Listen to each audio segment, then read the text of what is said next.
Fact number 1. Friends, ఈ ప్రపంచంలో ఎంతో మంది మాటలు రాని వాళ్ళు ఉన్నారు. వీళ్ళు మిగతా వారితో కమ్యూనికేట్ చేయడానికి చాలా కష్టపడాల్సి వస్తుంది.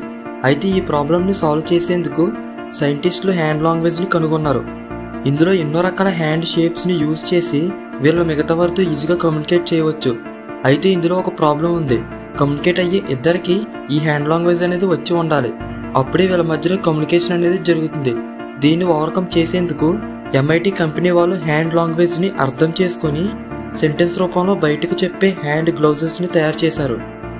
ఇవి వీటికున్న సెన్సార్స్ ద్వారా వాళ్ళ హ్యాండ్ మూమెంట్స్ని అర్థం చేసుకొని అవతల వాళ్లకు అర్థమయ్యేలాగా స్పీకర్లో సౌండ్ రూపంలో చెప్తుంది. ఫ్రెండ్స్, మీకు ఈ టెక్నాలజీ ఎలా అనిపించిందో కామెంట్ చేయండి. Fact number 2.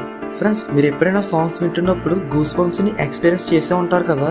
అయితే ఈ గూస్ బంప్స్ ఎందుకు వస్తాయంటే మీరు ఎప్పుడైతే ఆ సాంగ్కి ఎమోషనల్గా కనెక్ట్ అవుతారో అప్పుడు మీ బ్రెయిన్లోని హైపోథాలమస్ అనే పార్ట్ యాక్టివ్ అవ్వి నెర్వ్స్ ద్వారా మీ స్కిన్లోని మజిల్స్కి సిగ్నల్ పంపుతుంది. దీనివల్ల మీరు గూస్ బంప్స్ని ఎక్స్పీరియన్స్ చేస్తారు. అంతేకాదు, ఇది డోపమైన్ అనే హార్మోన్ని రిలీజ్ చేయడం వల్ల మీరు ఆ సాంగ్ని మళ్ళీ మళ్ళీ వినాలనుకుంటారు. Fact number 3. ఫ్రెండ్స్, మీరు ఎప్పుడైనా గమనిస్తే జైనిజం తీసుకున్న వ్యక్తులు carrot, beetroot, onion, potato, garlic ఇంకా భూమిలో పండే చాలా కూరగాయలను తినరు. ఇలా వీటిని తినకపోవడానికి కారణం జైనిజంలో ప్రాణం ఉన్న వాటిని చంపడం, హింసించడాన్ని నేరంగా భావిస్తారు. కాబట్టి ఏవైతే కూరగాయలు భూమిలో పండుతున్నాయో వాటిని కొయ్యడం కోసం వేర్లతో సహా ఆ మొక్కను పీకాల్సి వస్తుంది. దానితో ఆ మొక్క అక్కడితో చనిపోతుంది. అందుకే జైనిజం తీసుకున్న వాళ్ళు ఇలాంటి కూరగాయలను తినరు. Fact number 4. ఫ్రెండ్స్, మీరు ఎవరితో అయినా మాట్లాడుతున్నప్పుడు వాళ్ళ కళ్ళలోకి చూసి మాట్లాడటానికి షైగా ఫీల్ అయినట్టయితే వాళ్ళ కళ్ళకు బదులు వాళ్ళ ముక్కును చూస్తూ మాట్లాడండి. దీనివల్ల మీరు ఫ్రీగా మరియు కాన్ఫిడెంట్గా మాట్లాడవచ్చు. Fact number 5. Friends, cold war జరుగుతున్న సమయంలో సోవియట్ యూనియన్ దగ్గర ఈ ప్రపంచంలోనే అత్యంత శక్తివంతమైన రాడార్ సిస్టమ్ ఉంది.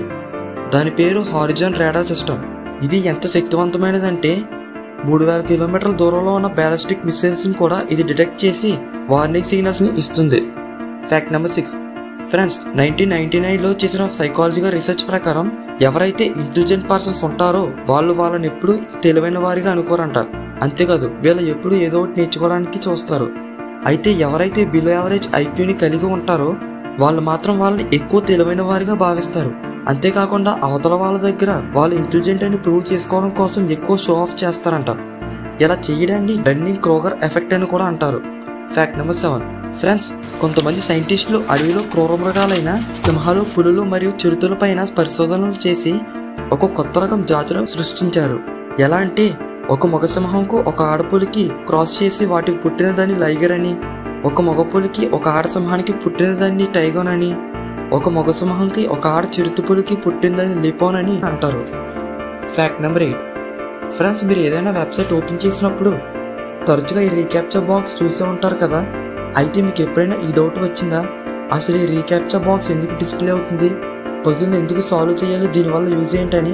అయితే రీక్యాప్చర్ యొక్క అసలు పని ఏంటంటే ఆటోమేషన్ బాట్స్ మరియు స్పామర్స్ నుండి వెబ్సైట్స్ని మనల్ని సేవ్ చేయడమే.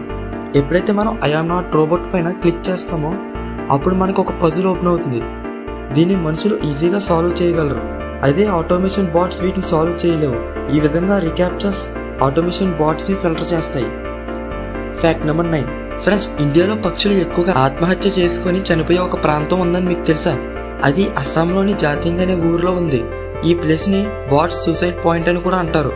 ఈ ప్రాంతంలో పక్షులు రోజు సాయంత్రం 7 నుంచి 9 గంటల మధ్యలో ఇళ్లకు, చెట్లకు, స్తంభాలకు తగులుకొని చనిపోతున్నాయి. ఈ పక్షుల మరణాలు ఎక్కువగా సెప్టెంబర్, అక్టోబర్ నెలలో ఉంటాయంట. పరిశోధనల అభిప్రాయం ప్రకారం అక్కడ ఆ సమయంలో గాలిలోని పీడనం తక్కువగా ఉండడం వల్ల ఇవి సరిగ్గా ఎగరలేక ఆక్సిజన్ సరిగ్గా లభించక ఇలా చనిపోతున్నాయని చెప్తున్నారు. Fact number 10. Friends, scientific researches ప్రకారం చంద్రుడు టైడల్ ఫోర్స్ వల్ల ప్రతి సంవత్సరం భూమి నుండి అంటే 1.5 ఇంచెస్ అంటే 3.8 సెంటీమీటర్ల దూరం జరుగుతున్నాడంట.